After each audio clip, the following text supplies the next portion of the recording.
We were the PCI Safety Plant of the Year.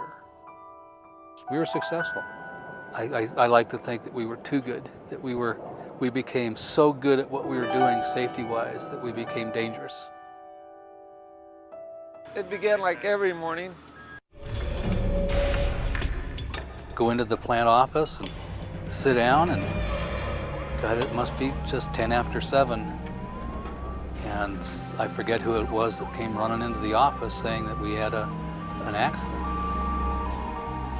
I noticed that there was a man that was pinned between a form and one of the form racks.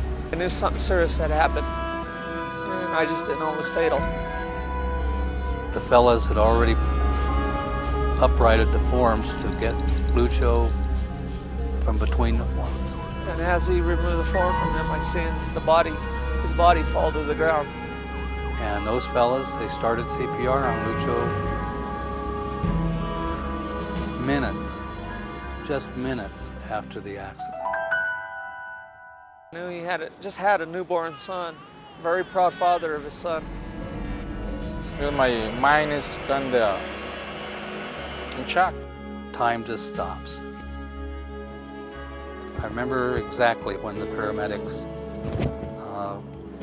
covered Lucho up and said that's all your effort is we appreciate all your effort, but it was for naught. My heart dropped to my feet. We'd just had a company picnic about 3 weeks before. The families and all there enjoying themselves, and I'd met Lucho's wife, who was pregnant, and the 2 kids at the picnic. And when the paramedics walked away and gave up, it was those people that you're thinking about. One time you're here, and just carelessness sometimes, and the next time you're gone. Worst part about this funeral, it was a funeral of one of my people. It was an accident, but it was an accident that happened that I was in control. It's hard to deal with it, to cope with it. The kids ask for their dad, the girls. We as an organization didn't see this as a potential. It blows you away. His lunchbox was still on the table from that day. I look at things completely different than I looked at before. As I remember, when I was speaking with the OSHA investigators, they said, you know, this is an accident that, in the true definition of the word, it's an accident. There was nothing you could do about it. The company isn't responsible. But you know we were, because we didn't have that form that Lucho was working on secure. And the reason we didn't have that form secure, I can't tell you. Because it only took us 10 hours to secure the rest of the yard forms after Lucho died. Safety is a buzzword, and we've got to educate them as the best way we can possibly do it. Because if we don't, we'll kill them. But what I'd tell a supervisor is, quit looking at the ground. Start understanding your entire work environment. Get an understanding of your process. To a manager, to do for their employees is to talk to them every day about safety, of what they're doing, what their job is. If they feel that it's unsafe, to stop. Don't do it. Don't feel that you have to do it. We'll get it. Dad, we got a safety meeting. No job is worth the risk of your life. I don't know whether it's a legacy I'd want to leave. I don't know if I have a legacy per se to leave. But what I'd like to leave is that in my life, in my career, my professional career, and my family, I've tried to help people. I would have told them, man, we miss you.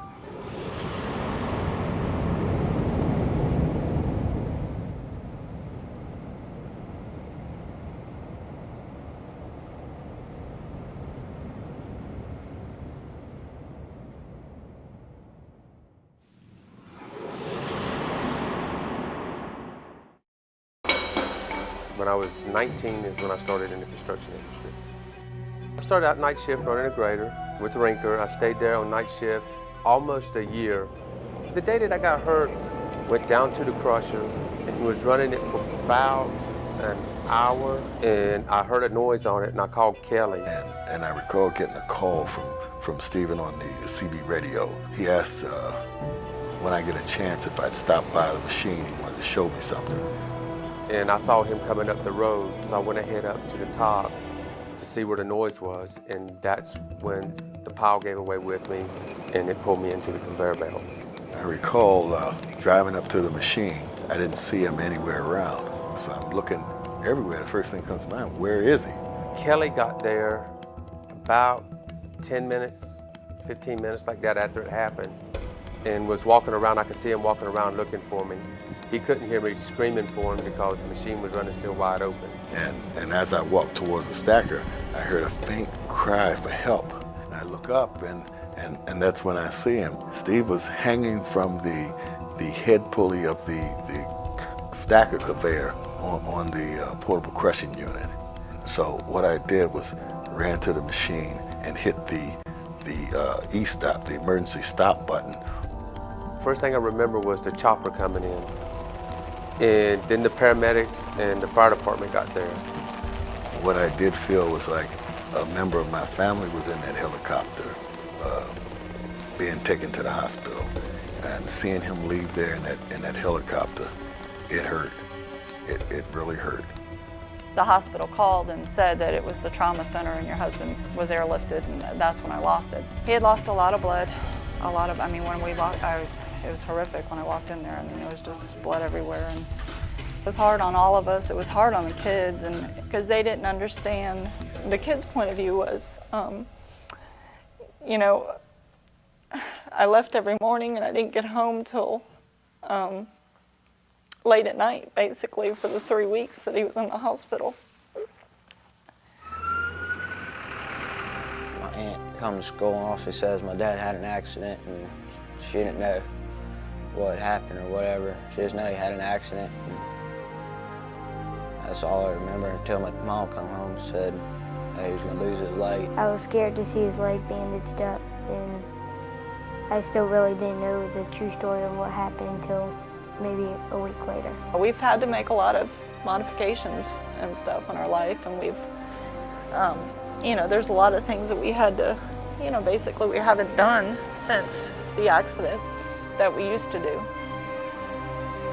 Just a split second, that's all it took.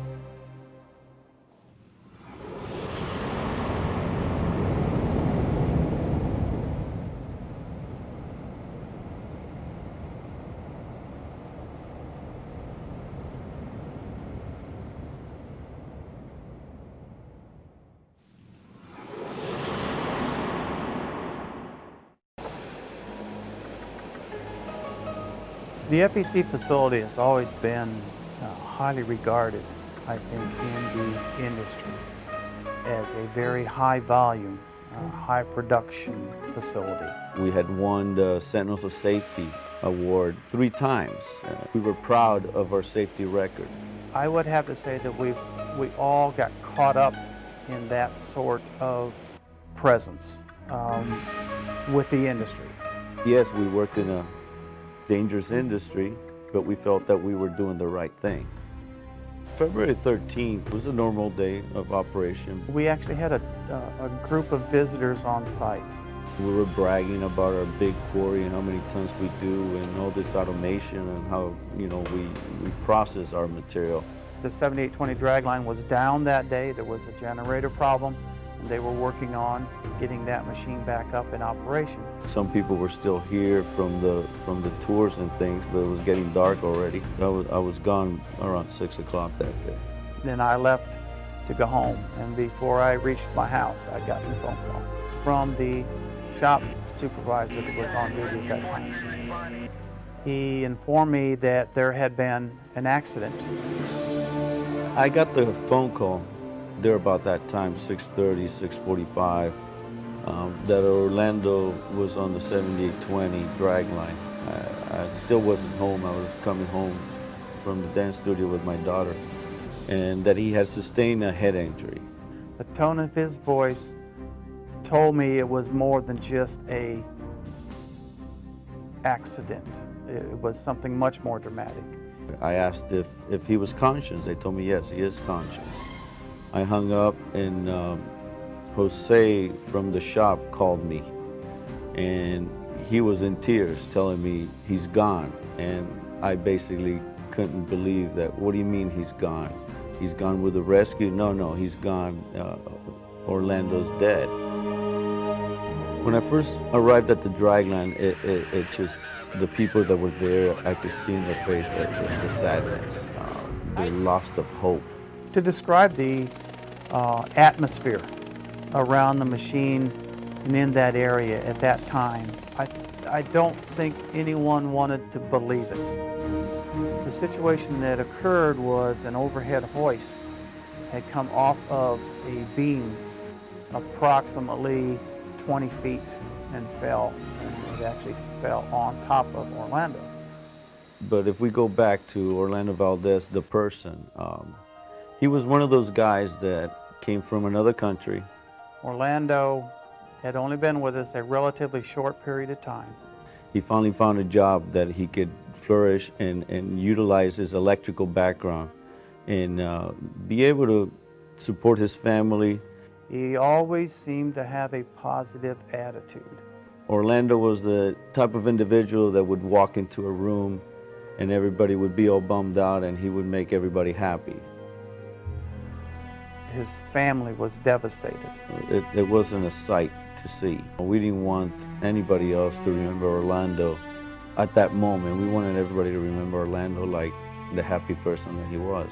It was a few of us that we stayed there and carried him out. It's something that you don't ever want to have to do again. Carrying a friend in a body bag, it's almost 2 years and it still hurts. Yes, there was a lot of investigation into the fact that how can a mechanical system fail on us? And where did we go wrong as far as inspection of the mechanical device? Or did we take shortcuts in performing that task that was going on next to Orlando? We cannot assume that we're going to get by all the time. My focus is to make sure at this point that I communicate that to my current managers and supervisors, and that they communicate that to their group of employees under them. And that needs to be the forefront. That needs to be first. Remembering Orlando, or remember what happened, is that it really affected my life. I see things different. We shouldn't have to wait for a disaster to happen to see things the way I see them today.